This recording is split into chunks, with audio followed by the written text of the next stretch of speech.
Test, test.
They're going to get the money between us.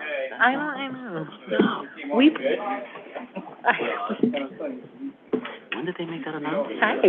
I don't know. I didn't see it. Okay, folks. Good morning, good afternoon, and welcome.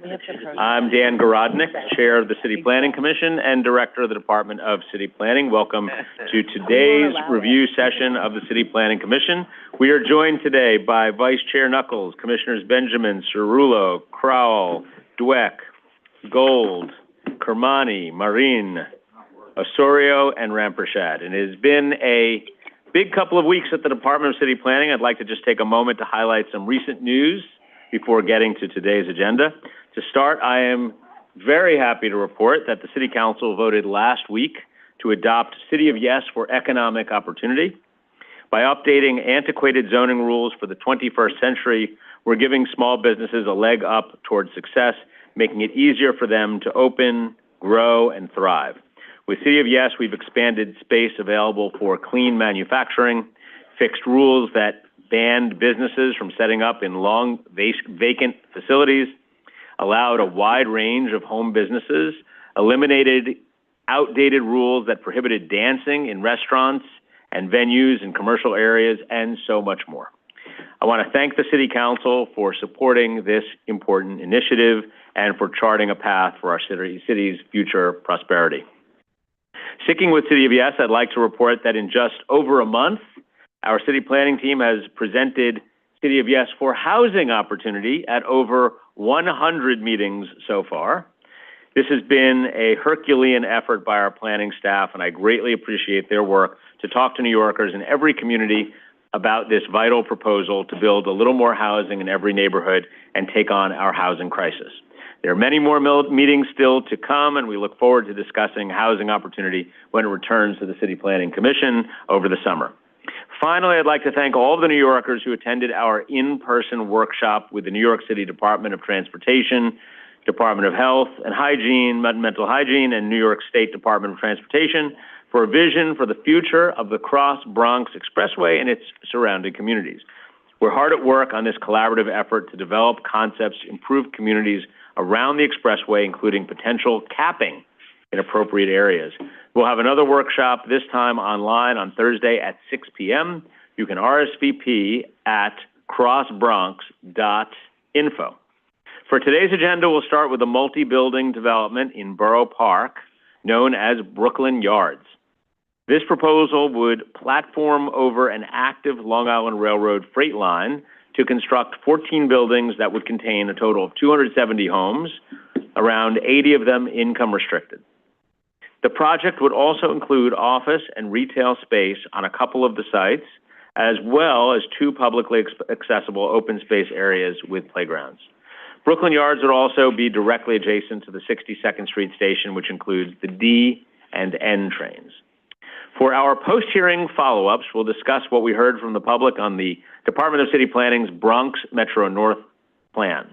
This plan represents a once-in-a-lifetime opportunity to complement new Metro North stations coming to the East Bronx with new housing and jobs. The Bronx Metro North plan would create new housing, including permanently income-restricted housing through MIH in Parkchester, Van Ness, and Morris Park.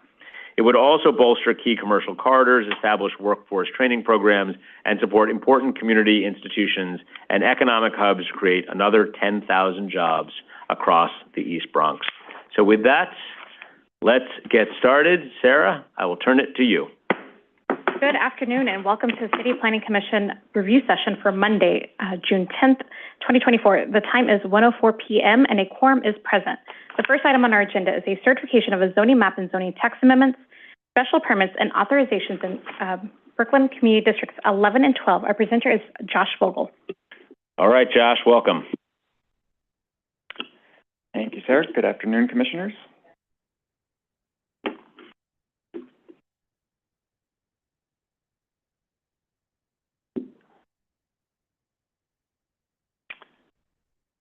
So this is a private application from Brooklyn Yards Development, LLC, for a zoning map amendment from M11 and R5 to C45, R6, and R6C24, zoning text amendment to Appendix F to establish an MIH district, to Appendix I to establish a transit zone expansion, and multiple special permits, including a large-scale general development, and zoning authorizations to facilitate a 335,000 square foot development, including 270 residential units, of which 207 units of which would be commercial, retail over active railroad right-of-way. The project area is located in Borough Park, Brooklyn, Community Districts 11 and 12, and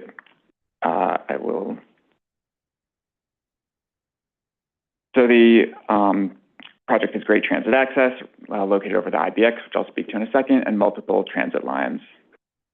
The project area consists of 4 blocks, generally bounded by New York Tractor Avenue to the west, 59th Street to the north, 16th Avenue to the east, and 62nd Street to the south. Within the project area, the Bay Ridge branch of the Long Island Railroad right-of-way traverses 3 blocks of the 4 blocks at a curved angle, we can see here outlined in blue, approximately 20 feet below grade. The Bay Ridge line is operated by the New York and Atlantic Railway and runs approximately 16 miles between 65th Street in Brooklyn and the Hellgate Bridge in Queens. In 2019, the applicant acquired the rights to develop over an 18.5-foot plane located above the Long Island Railroad right-of-way. The rezoning area and development site consists of 3 sites across blocks A, B, and C. And the 4th block in the project area, block 5223, is not proposed for rezoning or development and is included in the transit zone expansion. Site A is located between New Utrecht and 15th Avenues, just south of 61st Street, above the Long Island Railroad right-of-way. Site B is located on the western side of the block between 15th and 16th Avenues, 60th and 61st Streets. And Site C is located at the corner of 16th Avenue between 59th and 60th Streets and is partially over the Long Island Railroad right-of-way and partially terra firma. The project area has great transit access. 2 subway stations and a bus line are less than 2 blocks, with the D subway line elevated on New York Tractor Avenue, the nearest subway station, and the N, which runs just south of the development site, with the nearest entrance at 62nd Street. In January 2022, Governor Hochul announced the MTA would begin environmental review for the long-proposed Interborough Express Rapid Transit Project, or IBX, which would connect underserved areas of Brooklyn and Queens via the Long Island Railroad right-of-way, which below the site here is entrenched and uncovered. The 14-mile-long route would connect the active freight line with a new public transit from Bay Ridge in Brooklyn to Jackson Heights in Queens, connecting up to 17 different subway stations, as well as the Long Island Railroad. In January 2023, light rail was selected as the mode of transportation. Currently planning an environmental review, led by the MTA, is ongoing.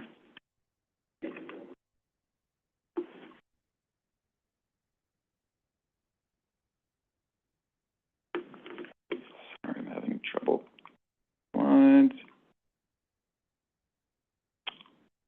There we go. The project area has been mapped with an M11 and R5 zoning district since the adoption of the zoning resolution in 1961. In 2007, the CPC approved the Dyker Heights Fort Hamilton rezoning, which rezoned 160 area block west of the project area to bring existing residential buildings into conformance. In 2013, the CPC approved the Maple Lanes Views rezoning, which rezoned an M11 zoning district to an R6A zoning district directly adjacent to and south of the project area, which facilitated the development of 13 six-story apartment buildings with a total of 128 units. In 2020, the CPC approved the 1501 60th Street rezoning, which rezoned an M11 district to an R7A district to facilitate 3 mixed-use buildings between 7 and 8 stories in height. The surrounding area has a mixed-use character with community, commercial, manufacturing, and residential uses throughout. The area to the north, south, and west of the project area is generally characterized by residential buildings reflective of the underlying R5 and R5B zoning districts. The community facility uses in the project area are primarily religious institutions, schools, and houses of worship. Apartment buildings ranging 4 to 6 stories in height are located north of the project area. Those mid-blocks contain a combination of 2 to 3 story semi-detached and attached residences. And to the immediate south of the project area along 15th Avenue, uses include community facility, offices, some non-conforming residential, and a higher concentration of light industrial, manufacturing, warehouse, and automotive. So here are some photos of the project area. Here we're under the elevated subway on New Utrecht, looking south from 62nd Street with the subway above. We can see the project area highlighted here in blue over the trench. So moving just south of there, this view looks east on New Utrecht and 62nd Street with the subway elevated above. The development site is just out of frame here, but would be on the far left in back of the building, which is a pre-K on the left, and we also see the subway station with entrances for the D and N there on the right. Here's a view of the right-of-way trench and Site A of the development site, looking east from New Utrecht. Moving east, this view also looks east on 61st Street. The development site is just behind this 2-story auto repair shop on the right. Further east on 61st Street and looking southwest, we can see the development site with the pre-K and the elevated subway in the distance. Continuing on 61st Street, here we're looking at the development site on the left. And this view shows the entirety of Site A from 15th Avenue and 61st Street. We can see the Bay Ridge Branch freight tracks, which, as proposed, would be platformed over. Here's a similar view, slightly more southward of 15th Avenue, which bridges over the right-of-way trench, and the 4-story building in the distance is a yeshiva. Here we're looking northwest with Site A on the left. Now moving on to Site B, here's a view west from 15th Avenue and 61st Street. This view looking west on 60th Street with Site B on the right and Site C in the distance on the left, and then Maple Lanes on the right just past the development site. Now looking south from 60th Street, we see Site B with Maple Lanes in the background. And onto Site C, this view is from 16th Avenue and 60th Street, looking north. The building on the corner is non-applicant owned, furniture store. Site C has frontages on both 60th Street and 16th Avenues. Here's the 60th Street frontage looking north. And here's the 16th Avenue frontage from 59th Street looking west. So the proposed actions would facilitate the development of 14 new buildings totaling 333,000 square feet of floor area, or 3.18 FAR, almost entirely over the right-of-way. Here's a rendering of the 3 sites looking northeast. We can see the New Utrecht side with the 10-story tower on the left, and then Site B and C in the far right. So the proposed development would contain 64,000 square feet of floor area. That would be commercial uses, 0.6 FAR, 272,000 square feet of residential floor area, or 2.58 FAR. Of that floor area, 270 dwelling units are proposed, including 81 income-restricted units, pursuant to the MIH workforce option, and accessory parking for 40 vehicles on Site C. So it primarily consists of 4 to 6-story walk-up buildings and small elevator buildings. Site A would also feature a 10-story office building fronting New Utrecht Ave. The proposed development would include a private landscaped pathway, seen here in green, which would create a pedestrian network that would link the 3 sites. The proposed development would include 3,684 square feet of publicly accessible open space, a plaza on Site A at the New Utrecht frontage, a landscape pathway with benches on 61st Street of Site B, and a playground on Site B's 60th Street frontage. As I mentioned previously in this presentation, the proposed development would be built on a platform above the Long Island Railroad right-of-way. This view is illustrative, but as the applicant has stated to us that they've coordinated with MTA to ensure the platform and columns would not impact existing or future rail service. So starting with Site A would contain 163,000 square feet of floor area, or 3.75 FAR, with a total of 7 buildings with 95 units, of which 29 would be income restricted. You can see the building numbers on the left of this view in the locator map, because I'll go through the buildings numbered, so that locator map will continue in previous slides. Building 1 would total 104,000 square feet of floor area, or 2.38 FAR, with a mix of commercial and residential uses. A 10-story portion of Building 1 would be office space and would set back 27 feet from New Utrecht Avenue to accommodate the public plaza on New Utrecht. It would rise to a maximum height of 176 feet. A 2-story, 30-foot tall portion of Building 1 would contain retail uses and be located at the New Utrecht street line. The adjacent 6-story portion of Building 1 would contain 45,000 square feet of residential floor area and rise 65 feet in height. The residential entrance would front 61st Street, providing access to 41 dwelling units. Buildings 2 through 7 would be 5-story attached residential walk-up buildings located along 61st Street with 9 dwelling units each, and would contain around 10,000 square feet of floor area, rising to a height of 55 feet. No required accessory off-street parking spaces are required enclosed bicycle parking spaces would be provided for Site A. However, the proposed development would include covered bicycle parking in the arched openings of Buildings 1 and 7, and within the publicly accessible area fronting New Utrecht, which would total 40 bicycle spaces. Here's some renderings of Site A. This view is northeast, where you can see the 10-story commercial segment of the building rising on New Utrecht, facing the elevated subway, which then steps down to the residential portions, buildings 2 through 7. Here's an illustrative view east on the platform of the 5-story residential buildings and landscaped walkway. You can see the open rail cut below, and this is the landscape walkway that would connect all 3 sites. Here's a view of 61st Street of the residential units looking east. And here's a view on New Utrecht of the public plaza and commercial and retail components of Building 1. So moving on to Site B, which would contain 113,000 square feet of floor area, or 3.24 FAR, with a total of 5 buildings, with 117 dwelling units, of which 35 would be income restricted. Buildings 8, 9, and 10 would be 5-story attached residential walk-up buildings containing 9 dwelling units each, located along 61st Street and rising to a height of 55 feet. Building 11 would be a 6-story residential elevator building with 82 units and would rise to a height of 65 feet.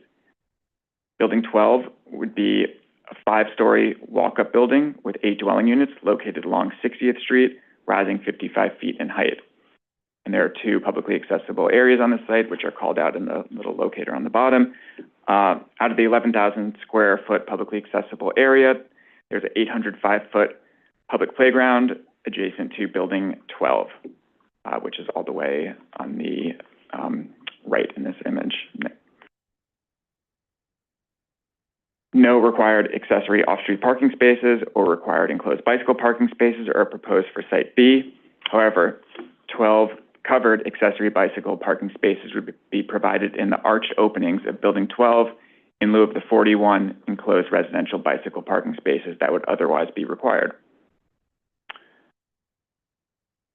Here's a rendering of Site B looking northeast from 61st and 15th Avenue. Here's a view looking east on the platform. And here's the PAA, the playground at Building 12, and we're looking south here from 60th Street. And finally onto Site C, which would contain two buildings, one of which would be constructed entirely over the permanent platform, and the other which would be located partially on terra firma. A total of 58 dwelling units would be provided, of which 17 would be income restricted. 59,000 square feet of floor area, or 2.19 FAR, would be located on Site C. Building A would be a 6-story residential elevator building with 58 dwelling units, located along 60th Street and rise to a maximum height of 65 feet. And Building 14 would be a 2-story retail building located on the corner of 16th Avenue and 59th Street and would be 30 feet tall. An open parking area would be provided on Site C, which would contain 40 required accessory off-street parking spaces. The entrance to the open parkway area would be located along 16th Avenue and accessed by a proposed 12-foot wide curb cut. And moving on to some renderings for Site C. Here's a view looking south. You can see the residential building in white in the center, towards center right, the parking right behind it with the trees, and then on the far left, the 2-story retail building. The applicant is requesting 15 actions to facilitate the proposed development. This includes zoning map amendments, zoning text amendment, special permits, and authorizations, which I'll walk through right now. First, zoning map amendment is requested from M11 to R5 to R5 and C45 and R6 to R6C24. The applicant is requesting to rezone an M11 district to a C45 zoning district on Site A, an M11 zoning district to an R6 district on Sites B and C, and then an R5 zoning district to an R6 district on Site C, and to establish a C24 commercial overlay on the 16th Avenue frontage of Site C. The C45 zoning districts are typically mapped along commercial corridors and have a residential equivalent of an R72 zoning district. The non-contextual zoning district has a maximum residential FAR of 4.6, a commercial FAR of 3.4, and a community facility FAR of 6.5. R6 is a medium-density, non-contextual residential zoning district with a maximum FAR of 3.6. Parking for both districts must be provided at 50% of market rate units, with none required for income-restricted units within the transit zone. The C24 commercial overlay permits commercial uses at 2 FAR when mapped within an R6 zoning district. The applicant proposes a text amendment to Appendix F of the zoning resolution to establish the rezoning area as a mandatory inclusionary housing area. The applicant is proposing to map options 1 and 2 and pursue the workforce option. The workforce option requires that 30% of new residential floor area on the zoning lot be set aside for permanently income-restricted housing units for households making an average of 115% AMI. No public funding is available for this option. The applicant also proposes a text amendment to Appendix I of the zoning resolution to establish blocks 5509, 5516, and 5523 as part of the transit zone. Within the transit zone, parking for new income-restricted housing, 80% or less of AMI, is optional.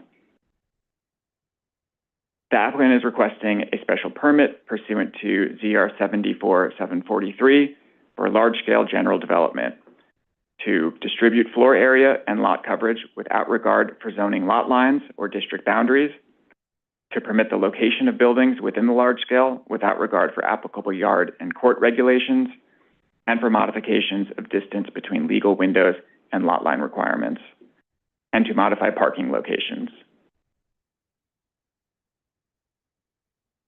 So first for yards, the sites A and B each contain corner and interior lot portions, including long interior lot portions at the mid-block, resulting in a required 30-foot rear yard on portions to the north and south of the interior lot.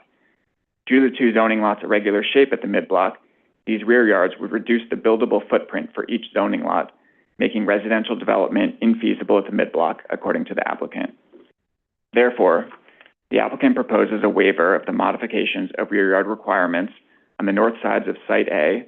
A waiver of the 30-foot residential rear yard requirement is requested, and a waiver of a portion of the 30-foot rear yard requirement is requested for the south side, seen here in pink.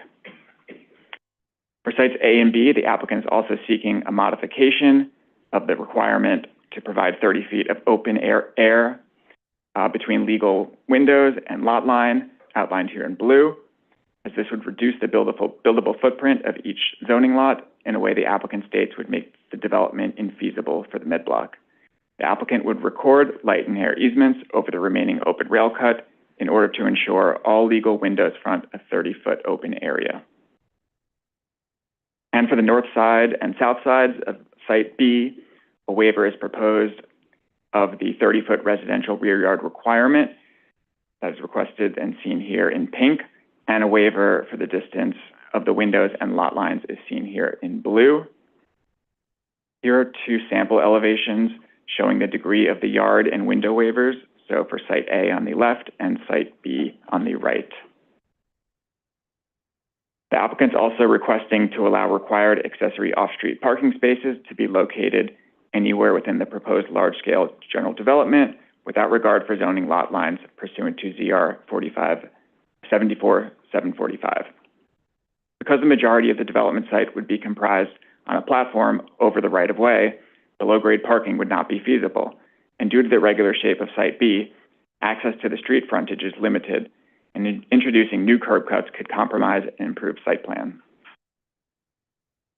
Site C is the only part of the development that includes terra firma and would include an open parking area for 40 spaces, and those parking spaces would not be able to be located anywhere else on the site.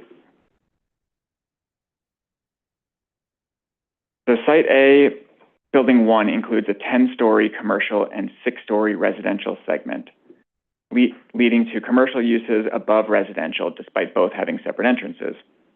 Therefore, the applicant is requesting a special permit pursuant to ZR 74744B to allow for the residential and non-residential uses in Building 1 to be rearranged without regard for the regulations set forth in 3242 or location within buildings. Both commercial and residential uses would be located on floors 1 through 6, and commercial uses would be located on floors 7 through 10. I'll also note that as approved with zoning for economic opportunity, this waiver is no longer necessary. The applicant is seeking 3 additional special permits, 1 per zoning lot, pursuant to ZR 74681, which are required to allow development over the Long Island Railroad right-of-way.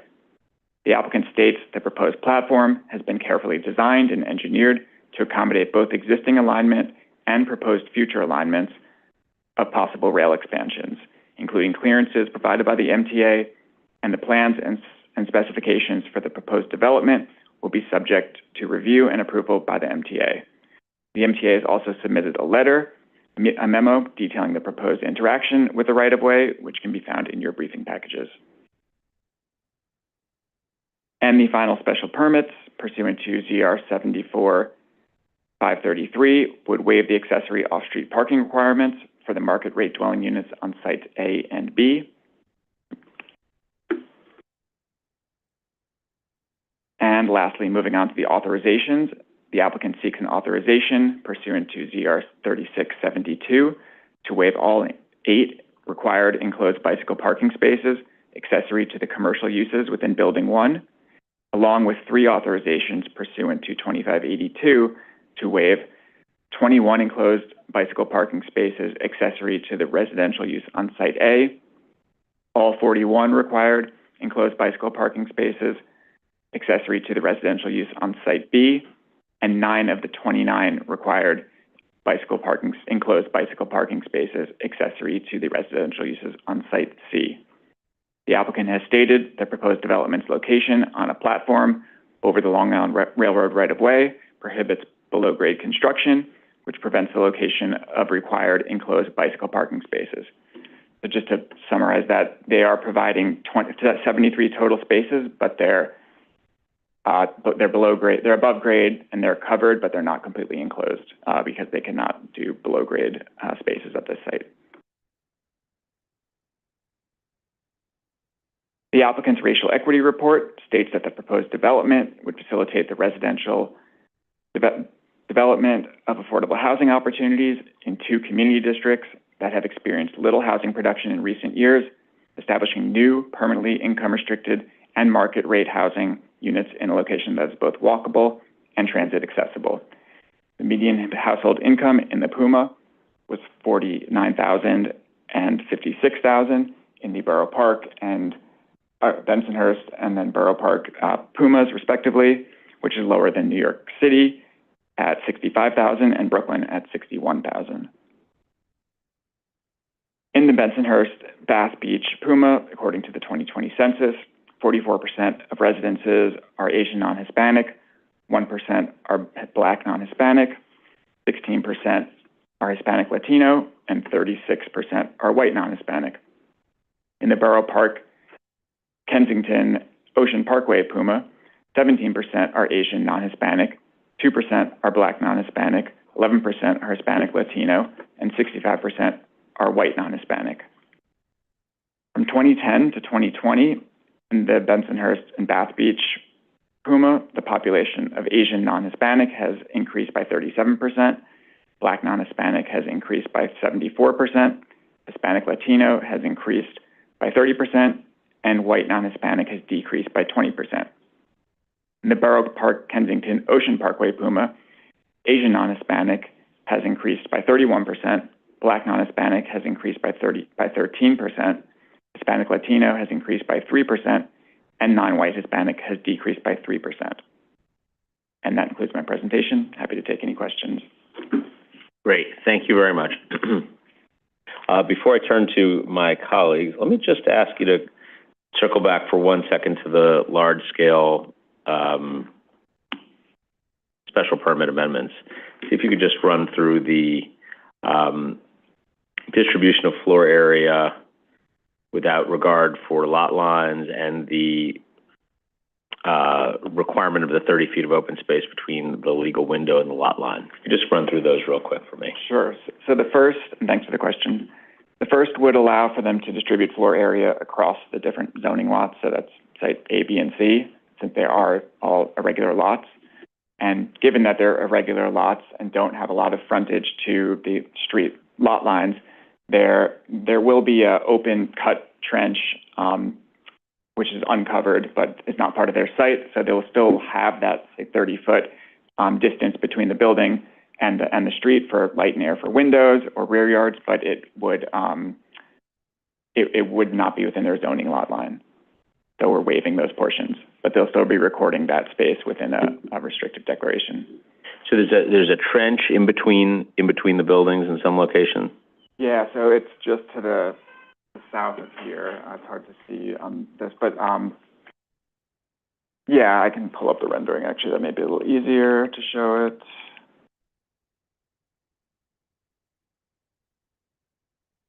Right here. So 30 feet would be from the buildings to where the lot line ends, but what we're seeing here is a grassy berm and trench for the right of way below. So that is in essence the space that they're waiving. Okay, got it. Let me go to Commissioner Benjamin. Thank you very much for the presentation. It was very comprehensive, but unfortunately for you, led to a couple of questions. No. And they're in 3 categories. The first is, this project would require the approval as to design by the MTA, and the MTA says separately and apart by the Long Island Railroad. If such approval is not received, what would the result be on the project that they have proposed? Yeah, thank you for the question. So the actions in front of us are more for what happens above the platform. So the further coordination with MTA is more about them making sure that the placement of the columns, if they're, whatever the IBX placement looks like, that the columns don't impact that. So that's why, that's more what the MTA was speaking to. But the large scale in front of us would lock in the form of these buildings, so there's not much flexibility. It's more about what happens below it and that coordination with the MTA going forward. But if they don't get that approval, for whatever reason, whether it's because the design by which they want to place the pilings, et cetera, or the timing of them doesn't work for the Long Island Railroad or for the MTA, how would that affect our rezoning and the special permits and the other approvals that they seek? Yeah, I could have the MTA follow up on that and the applicant too at the public hearing. Okay. Thanks. My second set of questions has to do with how, with all of the 5-story walk-ups, et cetera, how are they complying with ADA? That's a good question. I will follow up with you or have the applicant speak to it at the public hearing. Thank you. Okay, the sooner the better. I know that there have been times with HPD where HUD has allowed a first floor walk-up, a first floor non-walk-up. All of the first floors are the ADA compliant. But with 271 units, I don't think that's possible unless all of the ADA units are going to be in the 2 6-story elevated buildings. I just want to make sure that that's covered. Yeah, thank you for the question. We'll definitely look into it and follow up. And the last question has to do with the income affordability. It's bizarre, but the market rate rents here are lower than the rates that are proposed for the workforce. The analysis in the racial equity shows that the market rate rents for a 1-bedroom are $2,040, for a 2-bedroom are $2,530, and under the moderate income or workforce, the 1-bedroom anticipated rents are $3,000 and the 2-bedroom are $3,600. So in this case, the MIH gets us rent levels higher than the market would bear, and I don't understand why we would map it as income as IM if that's the case. Noted, and thank you for the flag. We'll have the applicant definitely speak to that during the public hearing. Okay. Thank you. That's it. Thank you, Commissioner. Commissioner Marin? Thank you for the presentation. I just have one question for clarification. You're saying in your presentation 5 stories, and in all of the documents it says 4 stories. So can you elaborate on what the 5 stories or 4 stories with a mezzanine mean in terms of floor distribution here? Yeah, so actually I don't need the image for that, but the filed application materials say 4-story buildings, but then plus penthouse. So really, like if you look at here, there's some of these, the renderings, the total height of there's like a 5th story to the building, so it goes up to 5 stories. So we asked them to correct that for the presentation. Thank you. Yeah, and I was going to ask the same question about the ADA units, which are normally put on the first floor. You're absolutely right, which may be the reason why they broke it up into smaller buildings, to have those 1 units inside the first floor of those units, and then, of course, the elevated buildings. But we would... But it seems looking from them like there was a stairway up to the first floor. We would request that the applicant be more clear on that. Thank you for the question. Will do. Thank you, Commissioner. Commissioner Osorio? Thank you, Chair. Thanks for the presentation. I concur with the question about the affordability thresholds. I had 2 additional questions. One was, in terms of the, obviously this has a negative declaration, but I'm wondering if you can talk a little bit about, I know that this would result in an increase in passive open space, but I'm wondering if you can explain a little bit how will the impact on active recreational spaces be mitigated inside and in the surrounding area? Yes, thank you for the question, Commissioner. I will have to follow up at pre-hearing with some more information on that. Okay, fair enough. The other question has to do with can you walk us a little bit through the continuity of the proposed open space? In other words, the landscaped pathway seems to be sort of like connected visually through these arcs that are created at different instances. Can you talk a little bit about that? And specifically whether it's clear that in building 1 and the playground sort of like create some public anchors to activate that landscape path, but I'm uncertain a little bit, sort of like why would people use it, especially in and around building 7 and 8, which seem to be completely residential, and where we just saw sort of like this trench. So I'm wondering if you can help us a little bit understand sort of like what is the landscaping concept, the landscape design concept over there. Yeah, thank you for the question, Commissioner. So the landscape pathway that you're pointing to here in green is not all public. So there's the PAAs and the lighter green, those are public. The rest of it's a private landscape pathway just to connect the residents with other amenities and other buildings. For example, residents in building 1 to the PAA playground in building 12. Is there a reason why it can't be public? I can have the applicants follow up to that. Cool, thank you. And then the other thing is, when we see this the next time, it would be great to understand what are the sustainability measures sort of like proposed. It sounds like with the scale of some of the buildings, especially the walkouts, this is a perfect opportunity for ultra low energy and hopefully net zero. Thank you. Thank you. Okay, thank you very much. This item is certified. We'll look forward to picking it back up during the process. Thanks, Josh. Thank you. Okay, Sarah, let's move on. The second item on our agenda is a pre-hearing review of a zoning map and zoning text amendments in Brooklyn Community District 3. Our presenter on Zoom is Demetrius McLester.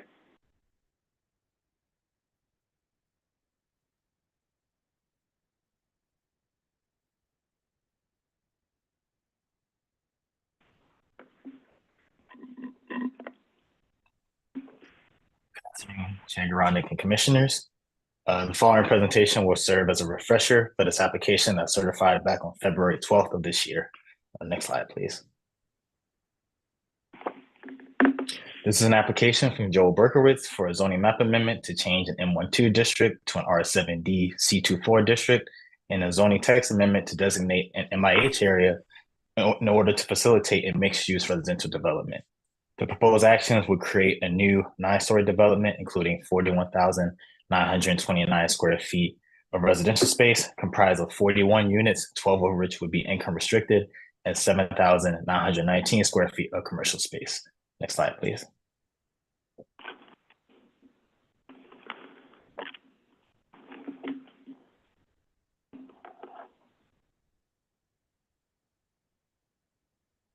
Next slide, please. Sorry.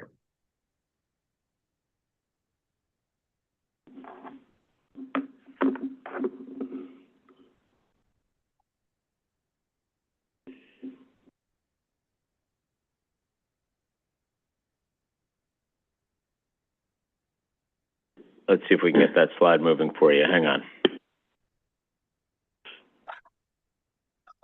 The project area is located on 712 Murrow Avenue in the Bedford-Stuyvesant neighborhood of Brooklyn Community District 3.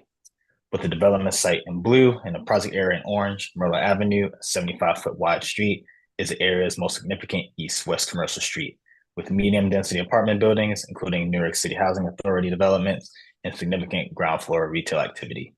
Bedford Avenue and Nostrand Avenue, 80-foot wide streets that run perpendicular to Myrtle Avenue, are northbound and southbound transit corridors that are well served by bus lines. Next slide, please. Community Board 3 voted to approve this application on April 1st, 2024, with the conditions that the applicant pursue MIH option 1, the board have input on the choosing of the affordable housing administrator, and that existing tenants on the development site be given the opportunity to return once construction is complete. The votes were 28 in favor, 2 against, and 3 abstaining. Next slide, please. Borough President Reynoso also voted to approve this application on April 16th, 2024, with no conditions. That concludes my presentation. Happy to answer any questions you may have. Thank you. Thank you very much. I'm going to start with the Vice Chairman. Thank you, Chair. Thank you for the presentation.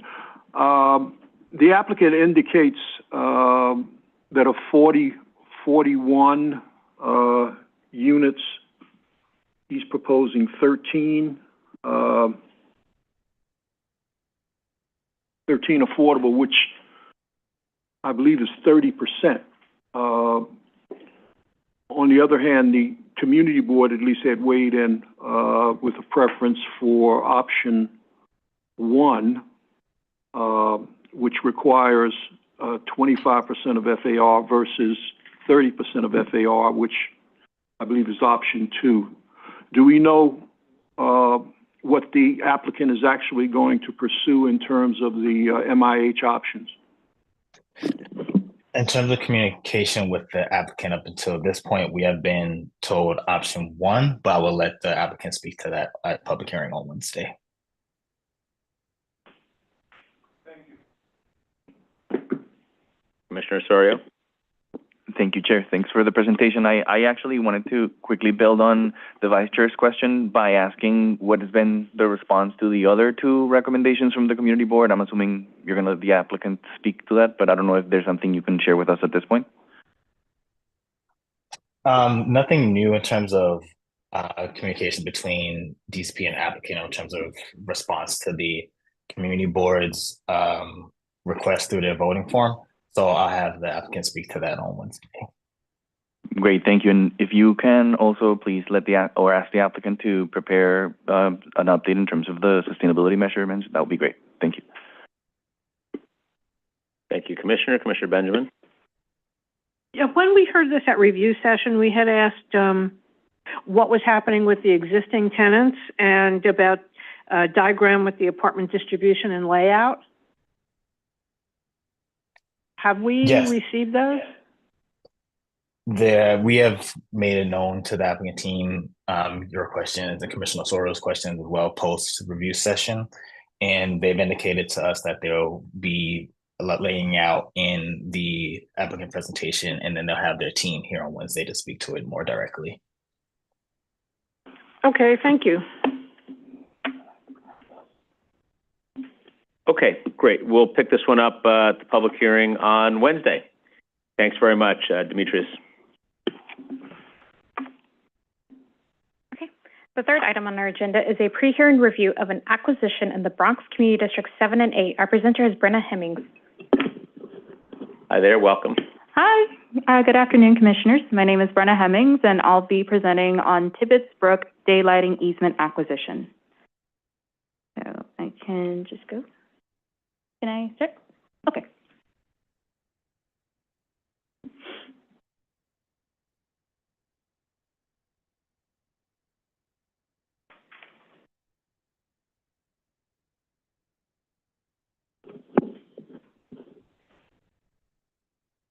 Okay, thanks, Sarah. Yes. And sorry. Sorry, just trying to go through the slides. Okay, perfect. So this project is located at MTA Metro North Commuter Railroad property between West 230th Street and approximately West 193rd Street within the Kingsbridge neighborhood of Community District 7 and 8 in the Bronx. New York City Department of Environmental Protection, DEP, and New York City Department of Citywide Administrative Services, DCAS, are requesting an acquisition of real property by the city to establish a permanent easement for the construction and maintenance of a closed conduit pipeline within 5 MTA-owned properties between West 230th Street and the Harlem River in the Bronx. The easement would provide access for DEP to construct and periodically maintain the pipeline. So this is an aerial photograph of the project site in question. Under the proposed acquisition, DEP would establish an approximate 27,900 square foot easement corridor within the following parcels. On the northern portion, this would be block 3264, lot 20, and on the southern portion on block 3238, lots 50, 52, and 126, and on block 3245, lot 12. They all currently serve as an active Metro North rail yard for equipment, storage, and maintenance operations and are not accessible to the public. The restricted access area is bounded by fences, Jersey barriers, retaining walls, and the Major Deacon Expressway on the eastern side, and by retaining walls and commercial buildings on the western side. So this easement is part of the larger Tibbetts Brook daylighting project, which aims to address multiple environmental and recreational objectives, focusing on the reduction of combined sewer overflow, CSO discharges to the Harlem River. The closed conduit pipeline would be constructed to facilitate the Tibbetts Brook daylighting easement, daylighting and Hester and Miro's Mill Pond improvement project. So the proposed project would create an easement that would be approximately 12 feet wide and located over 5 parcels of land on Metro North property. The closed conduit pipeline would be an approximately 2.5 feet high by 6 feet wide concrete box, which would be partially visible between West 230th Street and West 225th Street, and which would be a continuation of the closed conduit pipeline, leaving the CSX ROW portion of the Tibbetts Brook daylighting project area north of West 230th Street. So the applicant is requesting an acquisition of real property to establish a permanent easement for the construction and maintenance of a closed conduit pipeline within 5 MTA lots. So this project was certified on February 20th of this year, and during that presentation and the certification, some of the commissioners asked questions that I was able to share with the applicant, and the answers were provided in the materials, the briefing package, I'm sorry. So this went to Community Board 8, which voted overwhelmingly in favor of the easement on March 12, 2024, with 31 in favor, 1 abstaining, and 0 against. Community Board 7 then held a public hearing on April 18th, and the full board voted in support of the project on April 23rd, 2024, with 17 in favor, 3 abstaining, and 0 against. This also went to Borough Board because it was in 2 community districts, and it was voted in support. They voted in support of it on May 13th, 2024, with 8 in favor, 2 abstaining, and 0 against. And it, before that, went to the Bronx Borough President, who voted in support of this project. That concludes my presentation, and thanks so much for your time. Please let me know if you have any questions. Great. Thank you very much. Before we pick this up on Wednesday for public hearing, any questions here before then? Okay, great. Thank you very much, as always. Bye. Okay, let's move on to the next one, Sarah. The fourth item on our agenda is a pre-hearing review of a city map amendment and an authorization in Staten Island Community District 3. Our presenter is Kari Bailey.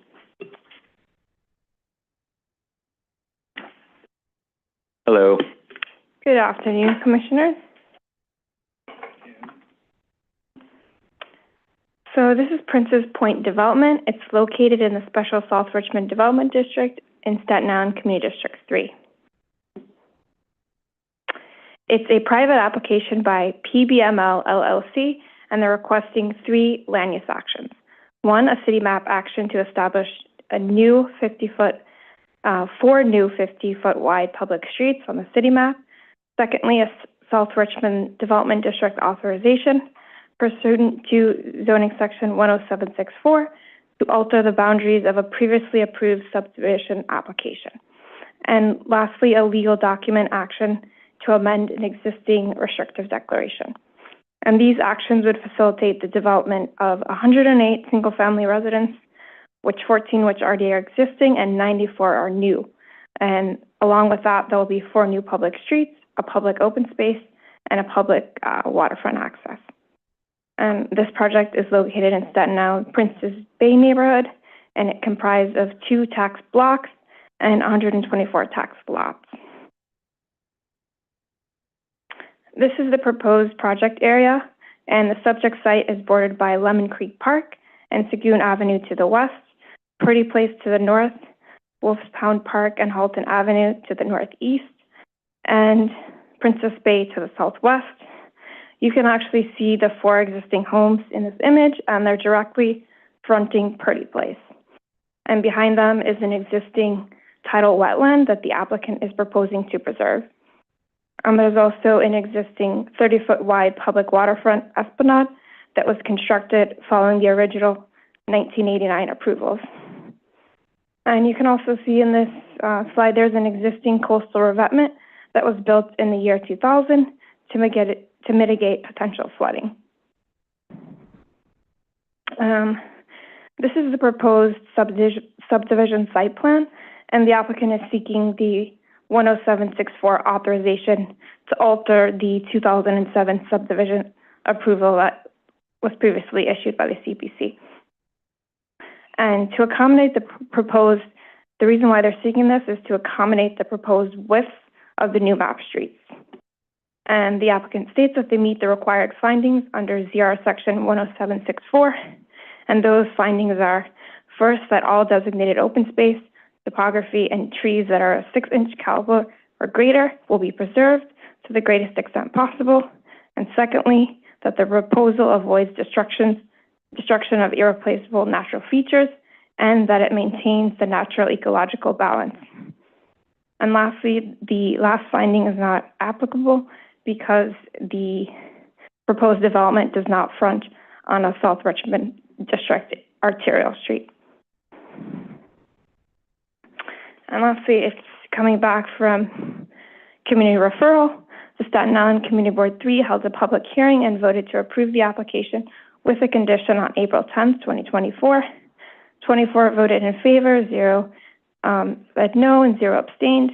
And the only condition that they stated was that there would never be a gate closing off public access.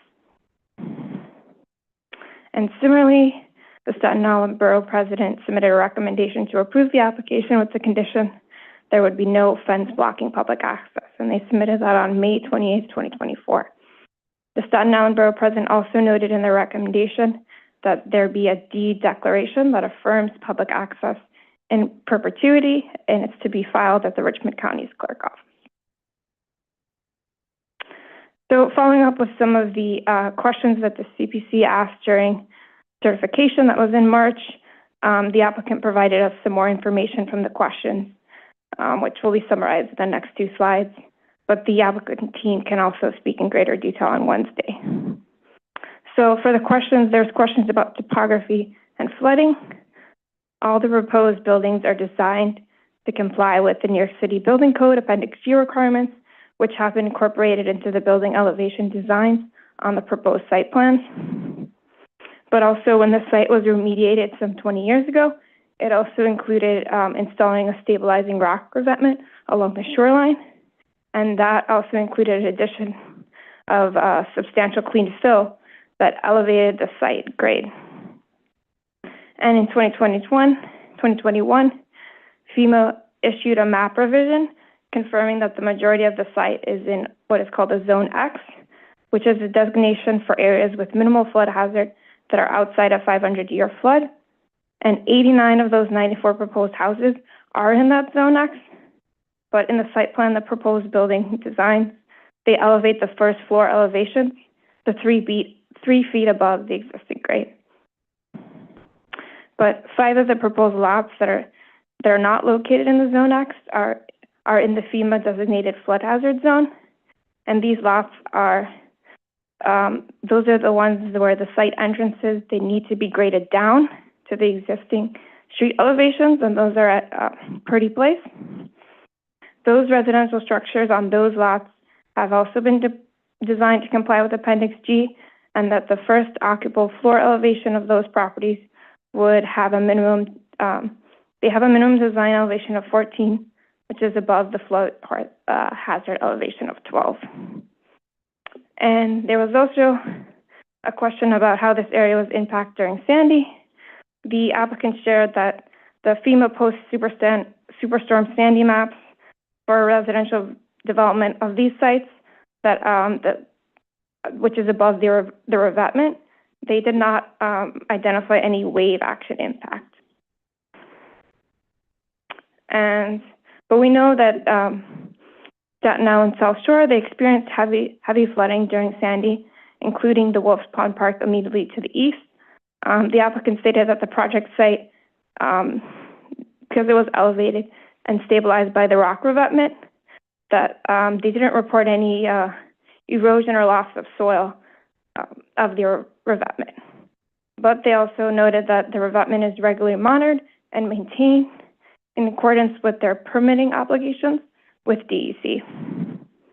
And they will have to continue to do this as part of those obligations.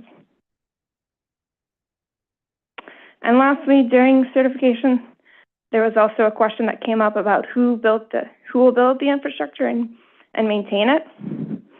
So the costs associated with the construction of the streets, water and sewer infrastructure, and maintenance are the responsibility of the developer until and unless the city accepts the transfer of the title of the streets, which also includes the utilities.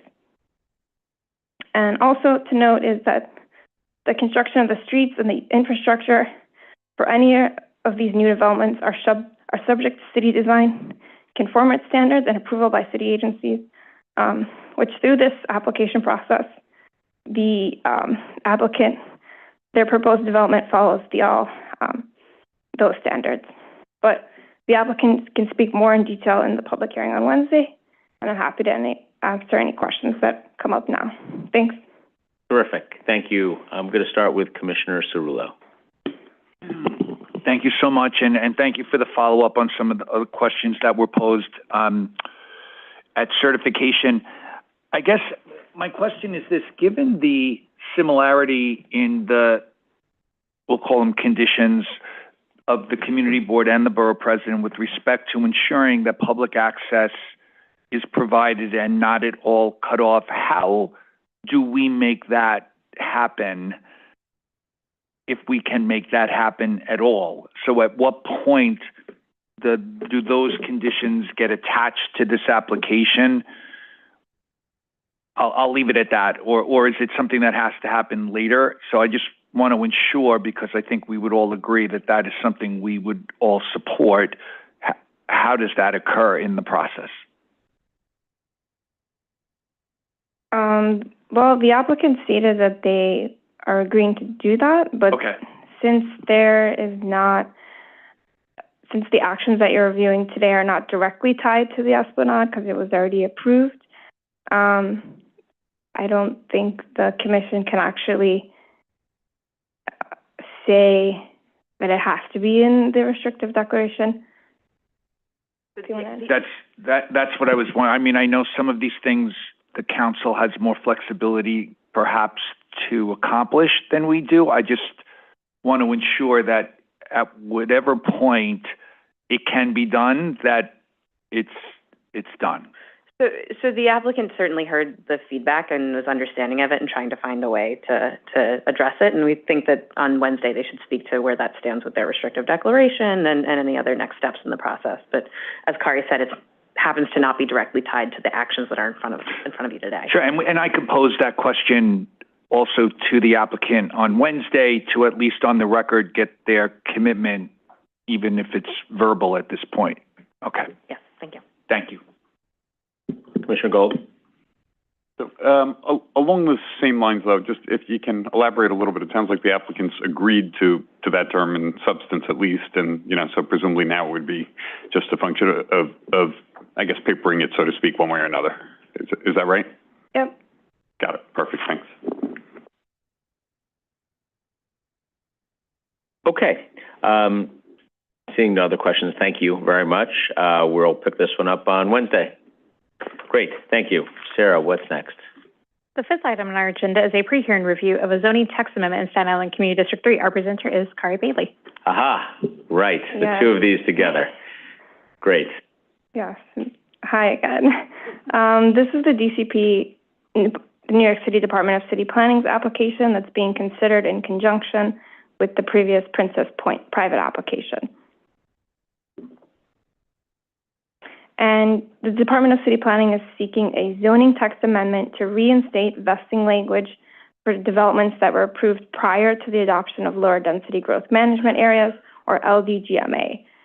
And South Richmond zoning relief inadvertently removed this vesting text from the zoning resolution when it was adopted in November of 2023.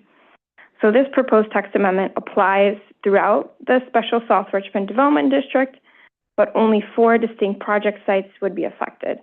And those 4 sites comprise of 5 tax blocks or 137 total tax lots. And you can see the 4 sites on this map. The first circle on the left includes the Princess Points development application that you just heard about. And for context, this current site plan for Princess Point, it includes 1 off-street parking spaces that are located in the front yard of proposed residence and 2 rear yard depths of 20 feet. Each of those design elements would be permitted under pre-LDGMA zoning, but if it were under LDGMA, it would require larger yard sizes and more off-street parking.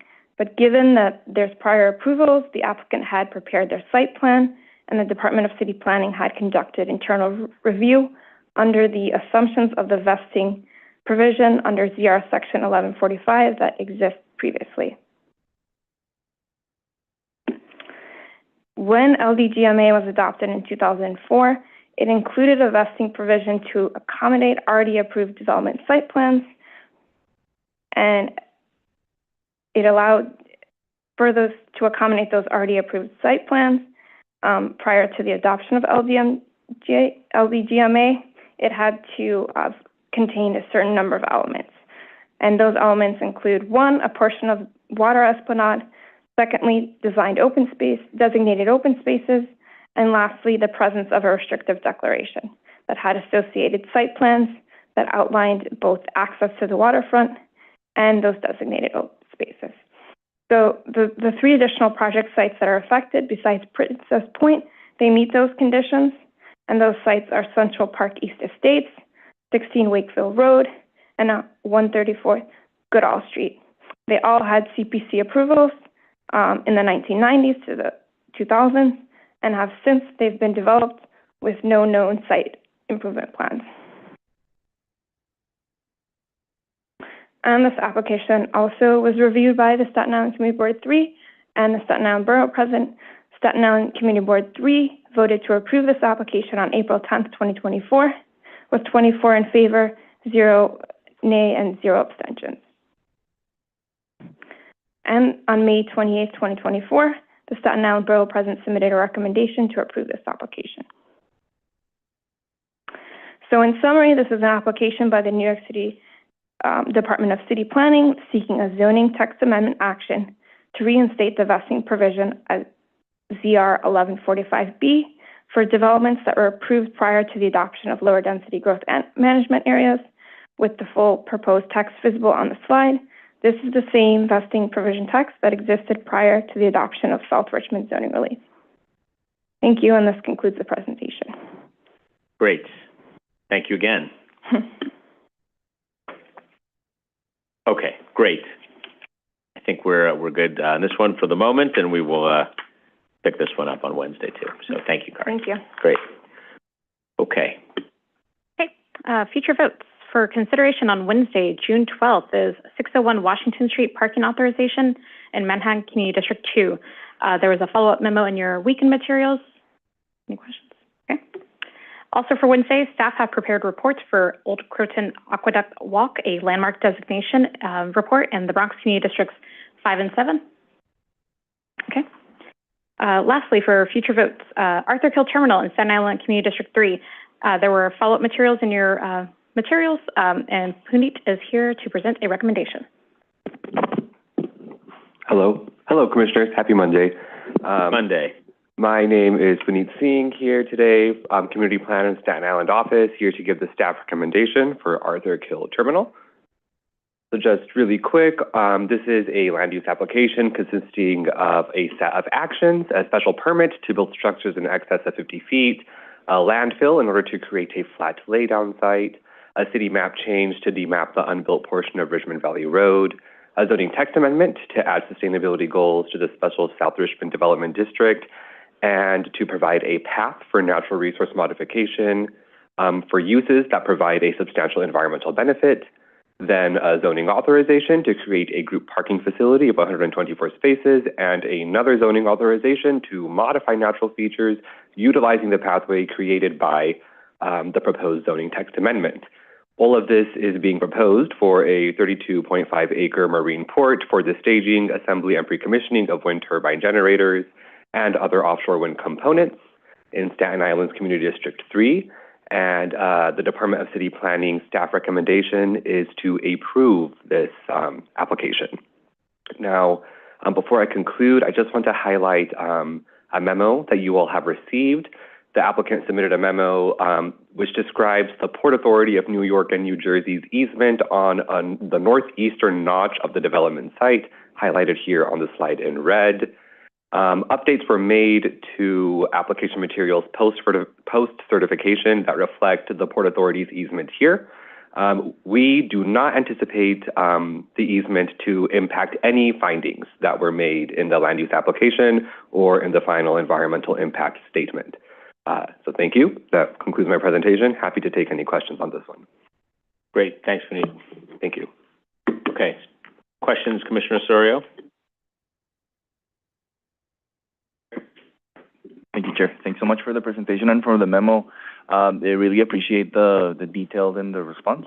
I have two quick follow-up questions. One is, in reading the report, which is also very thorough, congratulations on that. Thank you. I wanted to ask if you can share with us a little bit the internal decision to sort of like not further restrict the proposed change to section 10700 in terms of sort of like leaving the overall direction of this as a renewable operation rather than specifically sort of like focusing on offshore wind or specifically on clean energy or any of the other maybe kind of like definitions that are in place, like for example the definition of clean energy resources created by the Climate Leadership and Community Protection Act, which is sort of like which should be leading this or is leading this anyway. So that's the first question.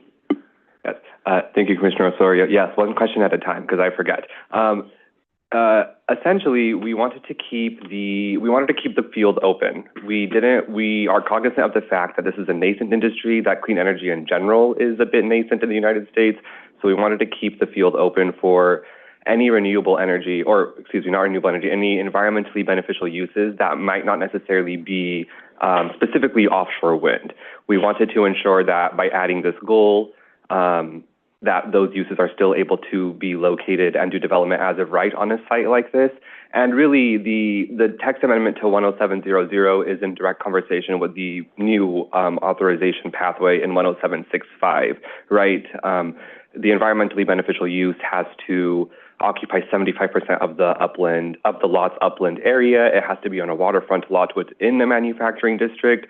So although the 10700, to your point, does not explicitly mention offshore wind or renewable energy, it does explicitly mention an environmentally beneficial use, and we feel that co-seated with the 10765 authorizations guardrails regarding the 75% upland usage waterfront lot, that was sufficient in guiding this authorization pathway to go towards things that have an environmentally beneficial use, which would include renewable energy.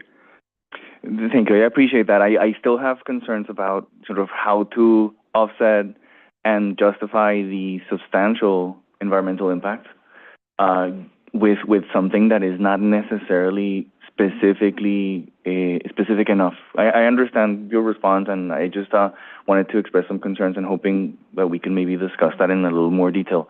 I have another question if we have time still. If you don't mind.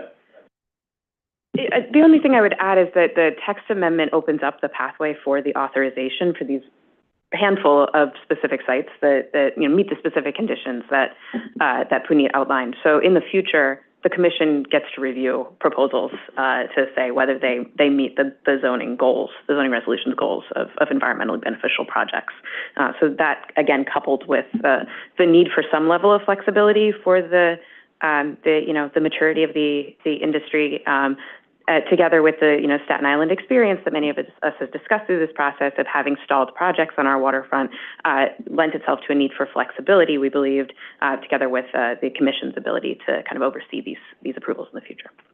Thank you. That's useful, and it makes sense. I mean, I appreciate the distinction between changing the zoning to actually framing this authorization in a way that makes sense to what's being proposed, and also clarifying the latitude that the Commission would have if that doesn't happen.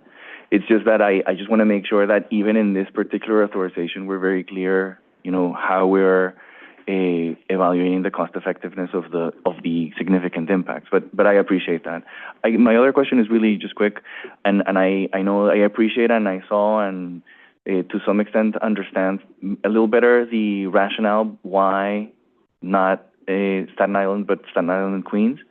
And so I'm just wondering, I mean, I know that the applicant says that they did a bunch of things and we saw the table, which sort of like explains what they're doing, but have you seen sort of like any evidence of the 20-site analysis that they say they did, or for that matter, a proposed mitigations plan map? Or is there more detail in terms of what they're suggesting? Yeah, thank you, Commissioner. The extent of what we know was already disclosed in that memo. So the other 20 sites, we don't have any information about them. The evolution, I guess, why did those 20 sites not make the cut?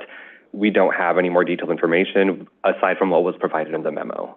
Okay, so because there's not more than that in the memo. But anyway, so I guess my other question, if you don't mind, just to follow up on that is, do we know when DEC is expected to weigh in on this? We do not have a sense of when DEC will finish their review, but we can certainly flag for the applicant team that the Commission is ever aware of that. Yeah, no, and at this point, I'm also, if it's useful, happy to make recommendations in terms of the framing or the language in the report to clarify those concerns too. You clarifying the DEC timeline in the CPC report? The concerns that the CPC is expressing in that regard, yeah. Okay, yes, for sure. Will do. Thank you. Thank you, Commissioner. Commissioner Goodrich? Main criticisms with offshore facilities is by climate activists is death of sea animals, largely whales. I don't think we have any whales in Staten Island, but I did want to ask, and just for my own edification, I mean, maybe we do, I don't know, but we don't. But I did want to ask, just for my own edification, do we have any data that it would not severely impact sea life nearby? Impacts on sea life would be, thank you, Commissioner, for the question. Impacts on sea life would be included in the environmental impact statement. I can take a step back and talk about this narrative generally of the impacts on marine ecosystems, offshore winds, impact on marine ecosystems. The short answer is yes, there is an impact, right? These are massive infrastructure projects that are being put up. But I believe the most recent data that I've looked at from different climate activists that, full disclosure, this is climate activist information I've received from Instagram Reels, but I know that this is part of the narrative, right? Despite the impact on marine ecosystems and other life forms, we believe that, or the experts believe rather, that on a per capita basis that the impacts are less than fossil fuel projects. So that kind of provides the legitimization thereof. But Before we go on, Commissioner, can I just clarify the question? Is the question about the on-site impacts of the landfill action or the broader impacts of the wind industry in general for offshore actual turbine projects? What impact will on sea life, animals nearby? So the project itself, would you speak to the fish? Yeah. So the project itself, it does have impacts on EFH, essential fish habitat, and DEC's, the applicant is working with DEC to finalize the mitigation measures to offset that. That includes things like doing the in-water portion of the development at certain times of the year, so that I believe the fish that are being impacted here are migratory. So ensuring that the construction and development happens when they're not migrating and actually in the harbor. That would be one example that I know, which was included in the environmental impact statement. And do we know that certain parts Bronx specifically and Queens, like there can be like a lot of fishing there. Do we have a sense of, I don't know, well, I'm not asking questions that I know the answer to, but what I'm wondering is, do we know if that specific location is where people fish a lot, where we get our food from? The impact on the animals is bad enough, but I guess what I'm also wondering is, you know, are people like eating the, you know, fish after they have this negative impact? Like, what happens then?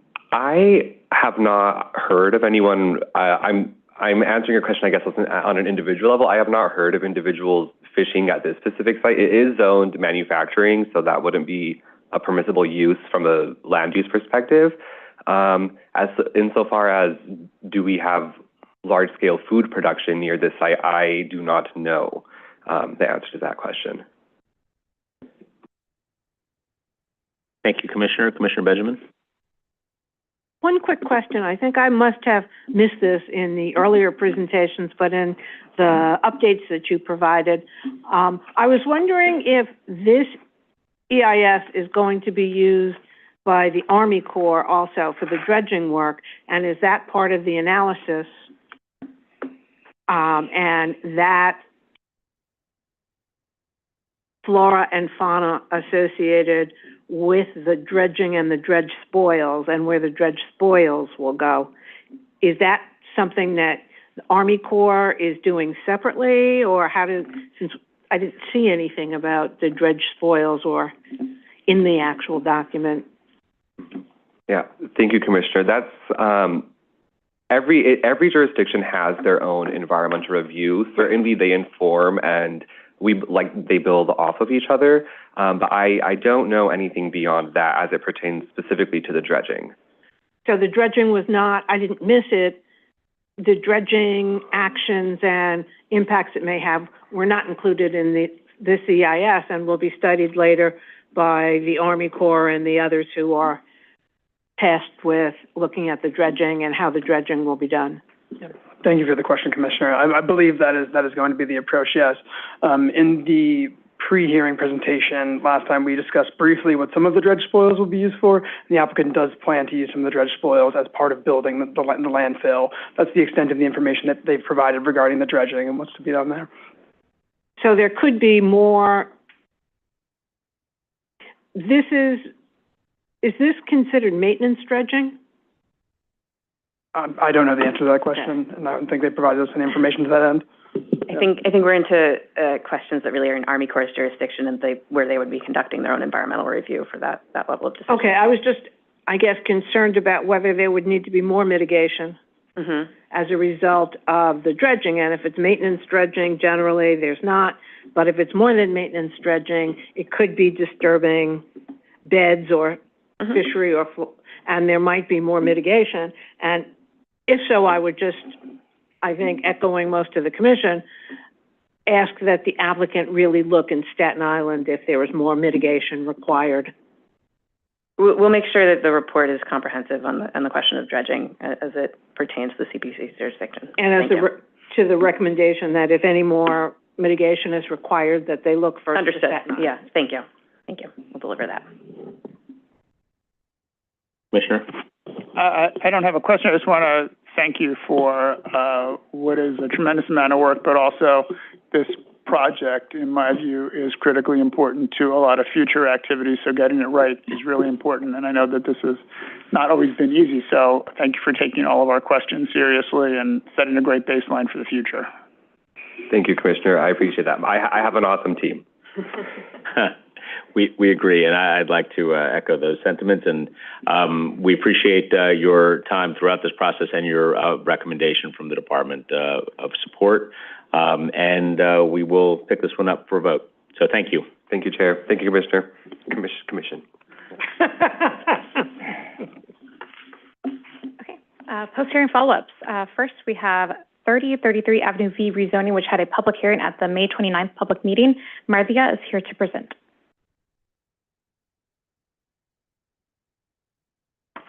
Hello. Hi. Good afternoon, Commission.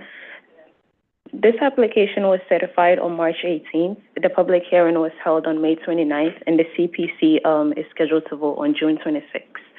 The department supports this application, which would facilitate the development of a new 9-story mixed-use building with 109 units, of which 27 will be permanently income restricted at 3033 Avenue V in the Sheepshead Bay neighborhood of Brooklyn, Community District 15. The R4 rezoning has been in place since 1961 and does not include opportunities for growth. Community Board 15 has seen some of the lowest level of housing production in the city. The change in zoning district to R7D will allow for growth along a major neighborhood corridor, as this site is located on a 90-foot wide street and adjacent to the NYCHA Nostrand and Sheepshead Bay houses. The zoning text amendments will ensure that future developments in the project area will provide permanently income-restricted housing that is sorely needed in this community district. This community district is also increasing in population while producing some of the lowest level of housing and income. This community district is also increasing in population while producing some of the lowest level of housing units and income-restricted units. From 2014 to 2022, a total of only 138 new income-restricted housing units have been produced in this community. Therefore, the department recommends the approval of 3033 Avenue V rezoning. Thank you. Great, thank you very much. Okay, appreciate it. Thank you. Okay, Sarah? Next is 197 Berry Street, which also had a public hearing at the May 29th public meeting. There was a testimony in your materials, and Catherine is here to present.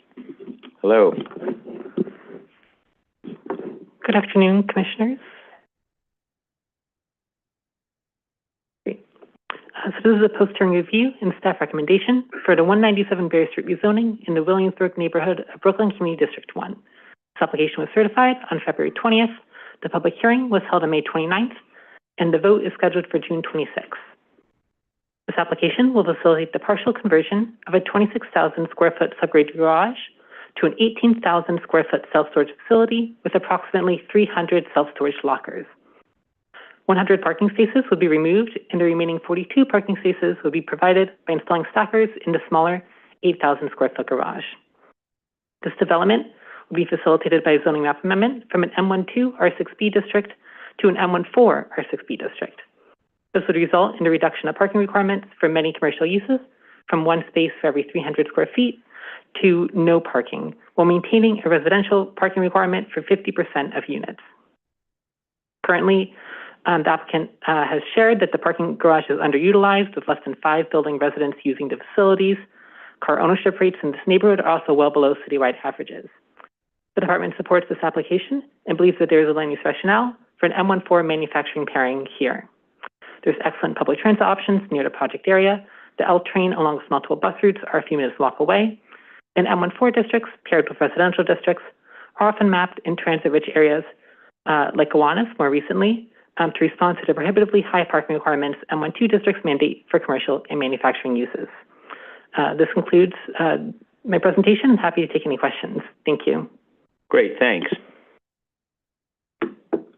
All right, looks like we're good. Thank you very much. Thank you. Okay. For 500 Kent Avenue, the team will be here at the next review session to present, but if there are any questions today, let us know. We are joined by Amrita on Zoom. Okay, let's move on.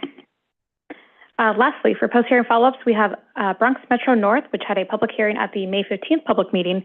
There were memos, testimony, and comments in your weekend materials. Michael is here to present. Hello, Michael. Hey, good afternoon, Commissioners. So this is a post-hearing presentation for the Bronx Metro North Plan and its associated actions, which were certified on January 22nd of this year and for which the CPC held its hearing on May 15th of this year. We'll just step through quickly a summary of the testimony received, the proposed CPC modifications, a little bit on the capital planning process as an agreed follow-up, and then end with any questions. Okay, a total of 43 comments were received during the public testimony period. This includes 19 oral comments received during the CPC hearing on May 15th, as well as 24 written comments. Comments in favor highlighted the unique opportunity of the study, recognition of community outreach and collaboration with local institutions over the years, support for increased housing, commercial, and other uses near new train stations, as well as support for generally increasing density overall, Institutional support for integrating healthcare services with local development was also noted, as well as the MTA's backing of the special district and its transit-oriented nature near the new Morris Park station. Unfavorable comments included concerns about increased density, with particular concerns about density near lower-scale neighborhoods and near Parkchester, as well as concerns about loss of parking. We'll note that there were a mix of comments suggesting that proposed density was either too much, but also too little at times. Comments also touched on concerns about new development impacts to existing water and sewer infrastructure, as well as more generally concern about impacts to public services and schools. So more generally, comments touched on everything from the inclusion of public art and cultural programming in public spaces, suggestions to local shops, the need for adequate community facilities such as schools, libraries, and emergency services, and the importance of new open spaces, maintaining existing ones, and so on. Let's see. Major themes included excitement about coming service, the scale and nature of the proposal, recognition of the extensive outreach process, concerns about density and parking, and the need for open space and public services again. Final environmental impact statement is being prepared that analyzes the technical areas of concern shown on the slide. A notice of completion for the final environmental impact statement will be issued on June 14th, so at the end of this week. The FEIS identified significant adverse impacts with respect to the categories shown on the screen here. Mitigation measures to minimize or eliminate the identified impacts to the extent possible will be discussed in the final EIS. Just want to step you through a couple of City Planning Commission mods. The first involves the removal of language referencing the creation of the M11A Industrial District. Following the adoption of the City of Yes for Economic Opportunity Amendment on the 6th of this month, the creation of the M11A through our special district text is no longer necessary, and as such will be removed from the special district text. Additional changes include some minor changes to improve generally the clarity and the legibility of the text, as well as the text maps. We just want to also note that the Department of City Planning is currently analyzing a proposed boundary change to the proposed C43 district affecting Block 4205, lots 2 and 20. This would be a minor adjustment of the boundary to ensure that an approximately 650 square foot portion of Lot 2 would remain in compliance with the existing definition of a large-scale community facility development. The details of the final approach are being finalized. And then just finally, a couple of notes on the capital planning process. This is a general slide laying out the process, begins with engagement preparation. So before we even begin, current assets and community priorities are understood through internal research, interagency engagement, and conversations with public and elected officials. During engagement, potential investment opportunities are captured through workshops, open houses, online and digital engagement, and collaboration with agency partners. The process concludes with engagement follow-up, where a list of investment opportunities is compiled and scopes are refined to determine benefits and costs, prioritizing projects to inform the ultimate neighborhood plan. Throughout this process, community conversations, interagency engagement, internal research inform this work in an iterative fashion. This is just a quick timeline to give you a sense of some of the kinds of outreach that have been ongoing since we launched the study. Formally launched in 2018, but some of the initial work identified in the first item on the previous slide began as early as 2017. And then generally the categories, some of the categories that we're looking at currently entering conversations with in that last iterative process include things like parks and open space, pedestrian safety and comfort, transportation network improvements, and other infrastructure improvements such as wastewater and so forth. And with that, I just wanted to also note for the commissioners that there are a few memos in your package that you should have received in response to some of the questions. I'm happy to respond to any questions you might have about any of that. Terrific. Well, thank you very much, and thank you for all of your extraordinary efforts on this project. Let me see if there are questions for you at this point. Starting with Commissioner Osorio. Thank you, Chair. Thanks again for the information. And I don't have a question. I just wanted to thank you for the sectional drawing that you had shown in the presentation earlier, but that was shared with us again. I appreciate that, and maybe kind of like the one other thing that I wanted to say is because the attention is in the other stations, not in the Hunts Point station, I would appreciate that as much as possible we can contextualize what the department is doing in the other three with what the other agencies are doing here. I know that, you know, you did your own assessment on what the Department of City Planning, where should it focus, and that, you know, this is a result of that, but I'm wondering if you can provide as much context in terms of what are the other agencies doing in Hunts Point to make sure that we don't leave that one behind. Yeah.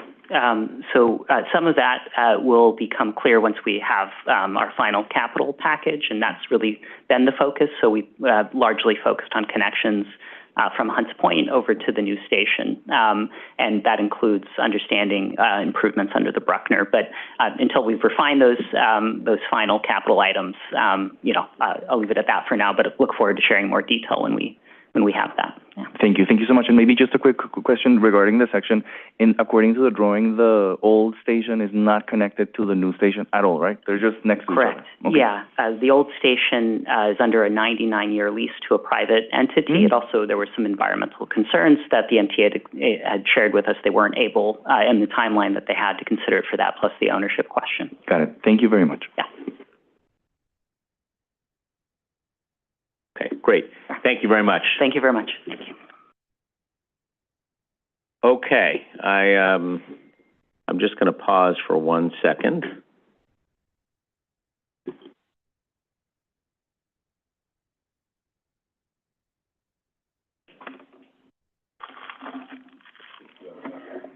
Comment. Go ahead, Commissioner. I'd just like to, look, I think they've already, but wait. I just wanted to thank the Bronx team again for doing a great job, and I love the way they presented the comments that had been raised so that we could see them in one form. I think you guys, now you're back here. I just want to thank you for doing a really great job, for really listening to us through all the presentations, through the tour, and then finally through this response to all the questions that we had, and letting us really, in a compact way, see what the process had been. So thank you very much. Thank you for that, Commissioner. Okay, Sarah, what else do we have on the agenda today? There are no other items, Chair. Well, that's great. Thanks, everybody. We appreciate your time, and we'll see you Wednesday at 10 o'clock with appreciation. We are adjourned. Thank you. The time is 2:36 p.m.